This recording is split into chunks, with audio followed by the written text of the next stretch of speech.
I won't deny that I was really terrified before Toy Story 5 released, given how Toy Story 4 and Lightyear turned out. The fact that the plot just looked like a retread of what happened in the first movie, which was then also retread in the fourth movie, just with Jessie learning the thing that Woody learned twice, and then also the Buzz equivalent being a different toy that's modern. Woody and Buzz are fighting each other like petulant children. They made Woody age like a human to the point where he's bald, and then they made him fat for like a second, even though that doesn't make any sense, and he doesn't look like that for most of the movie, but they made him fat because he's fat, that's funny, laugh. I obviously wanted the movie to be good, but I didn't realistically think that was gonna happen. But then as time went on, I began to think about how Pixar's marketing has just really sucked these past couple of years. Their trailers have made a habit of putting all the worst moments from their movie in. Inside Out 2's trailer made it look pointless and unnecessary, but it had an amazing story to tell. Hopper's trailer made the movie look really annoying and uncomfortable, but that turned out to also be fantastic. Elemental's marketing looked really desperate, with a straight-up industry plant being put in the trailer.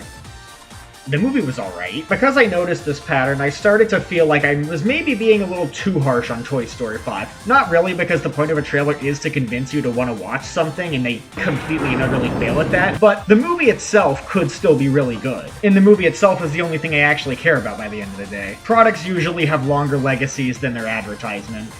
Usually. Make the bad guys cry like an anime fan on prom night. So did the quality of Toy Story 5 surpass being advertised with a toy that helps you shit? I'd say so. I thought it was pretty good. Some of my worries still ended up seeping into the film, but I'm glad that it actually had a unique story to tell. This isn't just a retread of the first movie, but with a different main character. It comments on the benefits and drawbacks of children using technology such as tablets, which is super relevant to families nowadays. It shows the importance of open communication and surrounding yourself with people who actually like you for who you are. Unfortunately, most of the toys from previous movies have been completely shafted once again. You don't get much from Rex, the Potato Heads, Forky, Slinky, even Bo Peep. I think Ham has only a single line in the entire film. Even Woody being here is pretty pointless. You can cut him out of the movie and barely anything changes. Obviously it was done for the sake of marketing, but like, if you're gonna have Woody leave to do his own thing with Bo Peep at the end of Toy Story 4, you should probably just commit to that, especially if he's not gonna be necessary in this film at all. Buzz is unfortunately uncharacteristically aggressive towards Woody in this as well, because he thinks that Jessie prefers Woody. It gets to the point where he's willing to risk Woody getting eaten by a pig just in order to get back at him. Just so you guys know, that pig is very prominent in the movie, and since you see it from the toy's perspective, most of the time it looks absolutely massive, and with me being terrified of pigs, I was sinking into my seat out of fear every time he showed up. But it's not the movie's fault I'm such a coward. I just really didn't appreciate that Buzz was like this, especially because it led to that happening. He's been out of character for over half a decade at this point. I don't know what's going on with Pixar's writers and Buzz Lightyear. It's so weird. How did this happen? We're smarter than this. He also spends the movie mustering up the courage to propose to Jessie, and actually I think that's kinda cute. That's something the Buzz and Lightyear we all know and love would actually do, and I'm glad that the movie decided to progress their romance rather than just having it be stagnant like in the previous one. There's an army of super advanced Buzz Lightyears. I guess it makes sense to try to do this as a way to recapture Utility Belt Buzz from Toy Story 2, but it's just not the same. These Buzzes are ridiculously stupid and disconnected from the plot for most of the movie.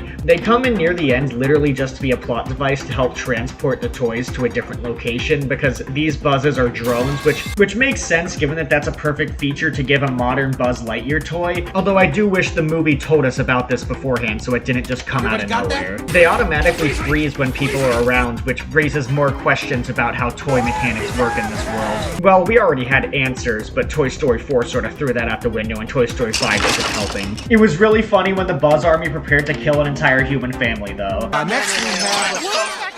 I swear, I like this movie and I think it's good. The main plot revolves around Jessie and Lilypad trying to make new friends for Bonnie. And as I said before, it goes for the positive and negative aspects of children having access to technology like that. It makes communication easier and allows her to meet new people who she likes, but it also makes it easier for people who don't like her to make her feel worse about herself. The ideological differences between Jessie and Lilypad are also really interesting. Jessie has a disdain for technology as a combination of not wanting to be abandoned and also thinking it's genuinely genuinely harmful for children to grow up as quickly as they do with it. While Lilypad sees it as a new way to communicate with people and that toys are outdated. But she didn't account for the possibility of Bonnie getting cyberbullied. This is the part of the movie I'd say is really good. And thankfully, it's the A-plot, so it gets the most focus and screen time. I like that the direction the movie takes isn't either side being purely good or bad, it's just both of them learning the errors of their ways. And they end up striking a balance, using the physical toys in proximity of friends and the technology when not around friends so they can communicate. I also like the new characters introduced in this part of the movie. The toy that helps you shit,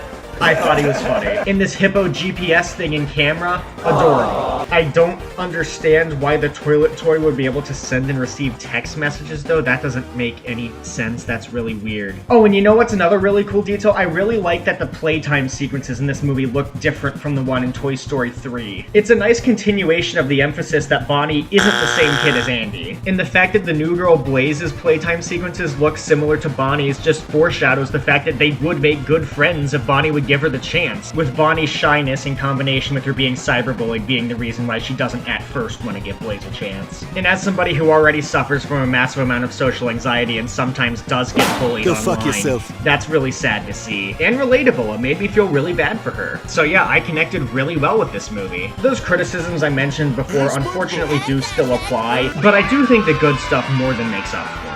And hey, I would have just been satisfied if the movie was okay, given how Lightyear and Toy Story 4 were, but the good thing is, this movie is actually pretty good! I'm glad Pixar tried with this, even if they probably didn't need to and this would have made money anyway. But please, Pixar, I'm begging you, if you make Toy Story 6 and 7 and 8 and whatever else, please, just leave Woody out of this. His inclusion in this movie didn't mean anything, and he already left to do his own thing. Also, please rewatch the original Toy Story trilogy so you actually know how Buzz Lightyear's supposed to act. He's a smart guy. He's not as stupid as you seem to think he is.